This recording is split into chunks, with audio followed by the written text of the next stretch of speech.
वृंदावन में एक महापुरुष थे, परम श्रद्धेय पूज्य पंडित श्री दुर्गा प्रसाद जी महाराज। चतुर्वेदी थे वो,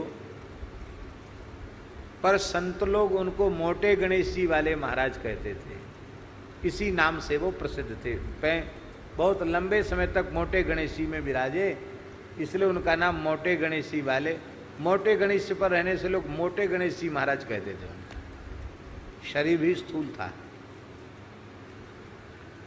भगवान के अनेकों बार प्रत्यक्ष दर्शन उनको हुए थे, और केवल हुए नहीं थे। लंबी चौड़ी बातें बनाने वाले लोग तो बहुत होते हैं, अनेक साधकों को प्रत्यक्ष भगवत साक्षात्कार कराया था उन्होंने।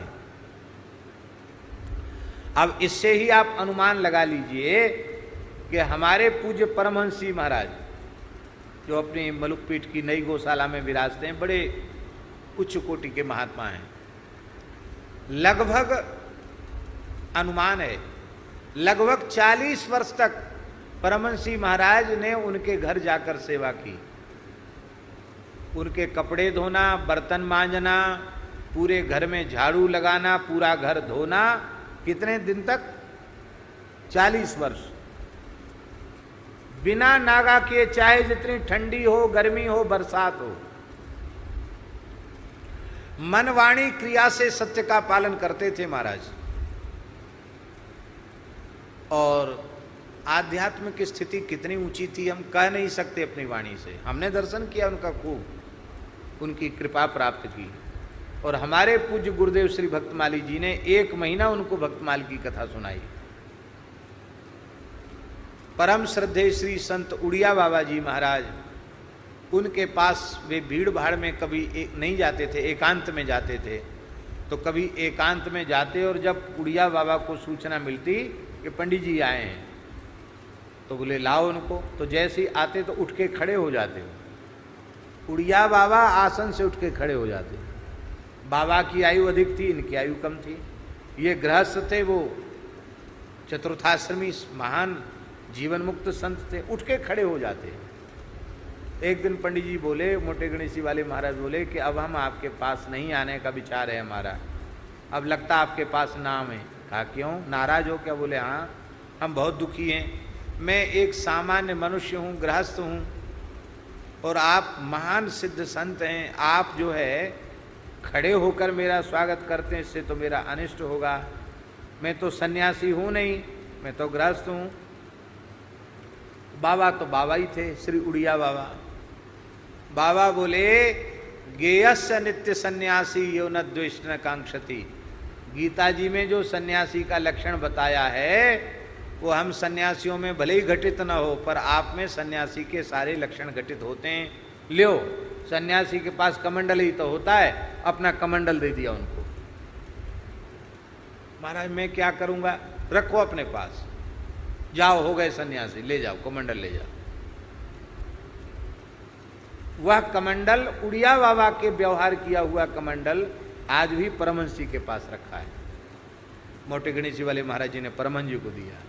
माने कपोल कल्पित घटना नहीं, बाबा उड़िया बाबा का कमंडल आज भी परमहंस जी के पास रखा है।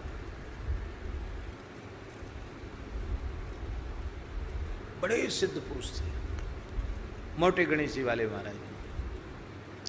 तो दास कहीं बाहर गया हुआ था, और हमें सूचना मिली कि उनकी, नहीं बाहर नहीं, हम उसी मोहल्ले में, गोरानगर कॉलोनी में बाद में वो रहने लग गए थे, तो उसी मोहल्ले में हमारी भागवत जी की कथा चल रही थी। तो हमको किसी ने बताया कि महाराज जी अस्वस्थ हैं, 90 वर्ष से ऊपर आयु थी उनकी, तो 100 के निकट ही थे।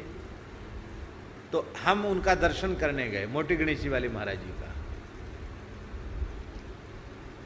मरणासन्न ही थे वो, खटिया पर लेटे थे, मुख पर सूजन थी, हाथ पर और चरणों पर भी सूजन थी।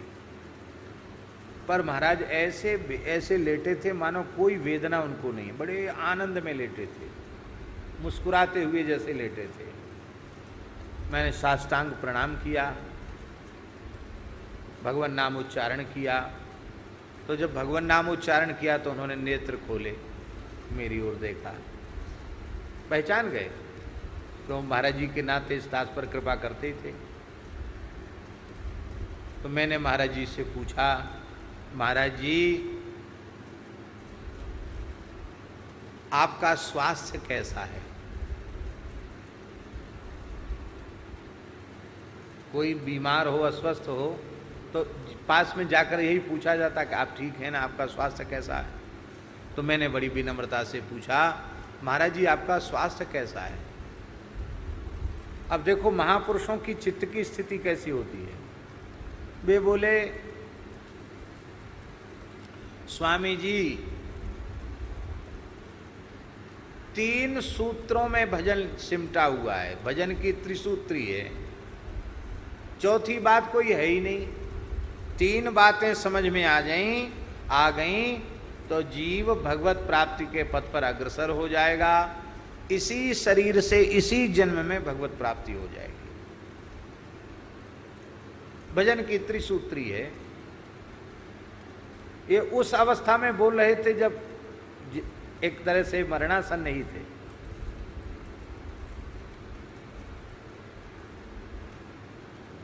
वे बोले, श्री कृष्ण के बनकर श्री कृष्ण के लिए श्री कृष्ण का भजन करो, यही भजन की त्रिसूत्री है। क्या कहा? श्री कृष्ण के बनकर श्री कृष्ण के लिए श्री कृष्ण का भजन करो।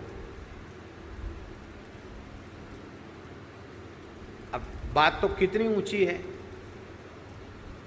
ऐसा कहकर वे मौन हो गए। फिर मैंने धीरे से चरण ऐसे करके कहा, महाराज जी और कोई दवाई की क्या आप औषधि ले रहे हैं और कोई आवश्यकता, मेरे लिए कोई सेवा बताइए। फिर नेत्र खोल के बोले, अरे भाई बार बार पूछते हो, एक ही बात है,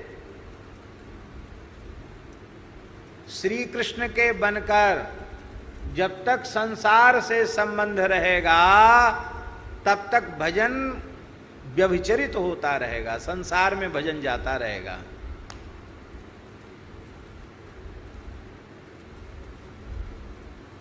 संसारी पुरुष भी कई बार खूब भजन करते हैं, सीताराम सीताराम सीताराम सीताराम सीताराम सीताराम, बहू की तबीयत ठीक नहीं रहती, ठीक हो जाए, सीताराम सीताराम सीताराम, बेटा परीक्षा में फेल हो रहा, सीताराम सीताराम, पास हो जाए, अच्छी नौकरी लग जाए, सीताराम सीताराम सीताराम, क्या करें आजकल धंधा ठीक नहीं चल रहा, सीताराम सीताराम, बढ़िया धंधा चल जाए, सीताराम सीताराम सीताराम, पत्नी अनुकूल नहीं है, क्या करें भजन में बाधक बनती, ठीक हो जाए, सीताराम सीताराम सीताराम, बहुत परेशान है बेटी के ब्याह के लिए, क्या करें, कोई अच्छा घर नहीं मिलता, सीताराम सीताराम सीताराम। अब सीताराम सीताराम तो हो रहा है, वो तो अच्छी बात है, लेकिन संसार से संबंध जुड़ा हुआ है, संसार में आसक्ति का संबंध जुड़ा हुआ है, तो तुम्हारा भजन वहां जा रहा है। जो पूरा पूरा भजन एक एक नाम श्री ठाकुर जी के चरणों में पहुंचना चाहिए, वो वहां न पहुंचकर संसार में भटक रहा है। श्री अयोध्या जी में एक महात्मा थे, परम पूज्य श्री राम रगड़े दास जी महाराज, सिद्ध पुरुष थे, लगभग 130 वर्ष की आयु में भगवत धाम गए। 127 वर्ष की उम्र में तो हमने उनका दर्शन किया था। बड़े विलक्षण महात्मा थे। तो जब वो युवा थे, हम तो वृद्धावस्था में उनको देखा, जब वो युवा थे तो महाराज जी प्रहलाद घाट पर एक बड़ के पेड़ के ऊपर रहते थे, बट वृक्ष के ऊपर, और ऐसे चढ़ जाते थे पेड़ पर जैसे बंदर चढ़ जाते, फट फट फट फट चढ़ जाते थे पेड़ पर, उसी पर रहते थे। सरयू स्नान के लिए उतरते थे बस शरीर की क्रिया करने, बाकी पेड़ पर ही रहते थे। बहुत भजन किया उन्होंने। तो एक बार वो धूना पर बैठे थे, एक सेठ आ गया, बड़ी श्रद्धा लेकर आया, बोला महाराज जी आप यहाँ पेड़ पर रहते, ठंडी गर्मी बरसात, पेड़ तो रह गई, आपका भजन का स्थान है, आपकी आज्ञा हो तो यहाँ थोड़ा राम जी का मंदिर बन जाएगा, थोड़ी गौशाला बन जाएगी, संत निवास बन जाएगा, ये चारों ओर की ज़मीन हम खरीद लेंगे और वो सब ठाकुर जी के नाम कर देंगे, यहाँ आश्रम बन जाएगा, सेवा तो आप करते ही, सेवा होती रहेगी। वो कुछ बोले, वो तो राम राम राम राम अपना माला जप रहे थे। जैसे उसने बोलना बंद ही नहीं किया तो उठाया उन्होंने चिमटा, दूना में रखा था ऐसे लगा हुआ चिपिया, चिपिया उठा के जैसे उठाए तो समझ गया कि कहीं ये गरम गरम चिमटा हम पर पड़ न जाए। वो भगा वहां से, वो पीछे भगे उसके, बोले सुन सुन इधर सुन। तो दूर खड़ा, महाराज क्या गलती हो गई? बोले देख कान खोल के सुन ले, अब मेरे पास नहीं आना। क्यों? बोले हमारा एक एक राम नाम रघुनाथ जी के चरणों में जाने वाला है, ये ईंट पत्थर बनने वाला नहीं है, ये संस्था बनने वाला नहीं है, ये एक एक राम नाम राम जी के चरणों में पहुंचने वाला है। इसका मतलब है मैं सर्वथा कामना शून्य होकर राम नाम का जप करता हूं। परमार्थ की कामना भी भगवत प्राप्ति में बाधक है। ये बहुत ऊंची बात है, लेकिन हमारे जैसे लोगों की समझ में नहीं आती। पहले भगवत प्राप्ति कर लो, भगवत साक्षात्कार कर लो। और भगवत प्राप्ति 4 प्रकार की है। पहला स्वप्न दर्शन, फिर ध्यान में दर्शन, फिर प्रत्यक्ष दर्शन, फिर सर्वत्र दर्शन, कण कण में उनका दर्शन।